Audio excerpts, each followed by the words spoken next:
Reporter diary செய்திகளுக்காக நான் உங்கள் ராம்குமார்.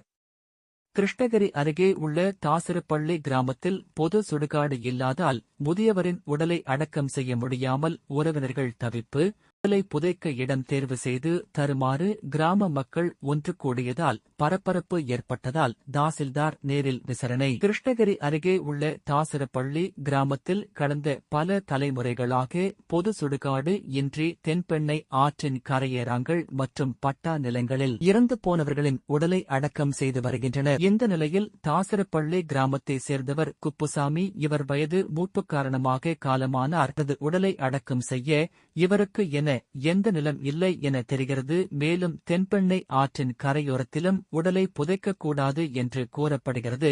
இதனால் குப்புசாமியின் உடலை புதைக்க இடம் இன்றி உறவினர்கள் தவித்தனர். இதனையடுத்து உறவினர்கள் குப்புசாமியின் உடலை புதைக்க உடனடியாக பொது சுடுகாட்டுக்கு இடம் தேர்வு செய்ய வேண்டும் என உறவினர்களும் தாசிரப்பள்ளி மக்களும் ஒன்று கூடி போராட்டத்தில் ஈடுபட முயன்றதால் பெரும் பரபரப்பு நிலவியது.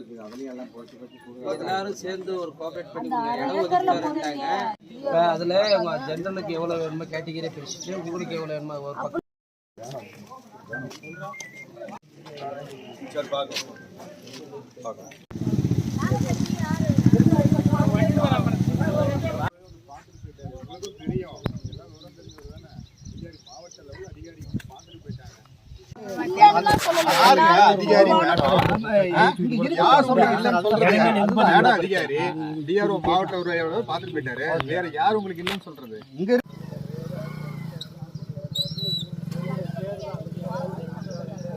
மேடம்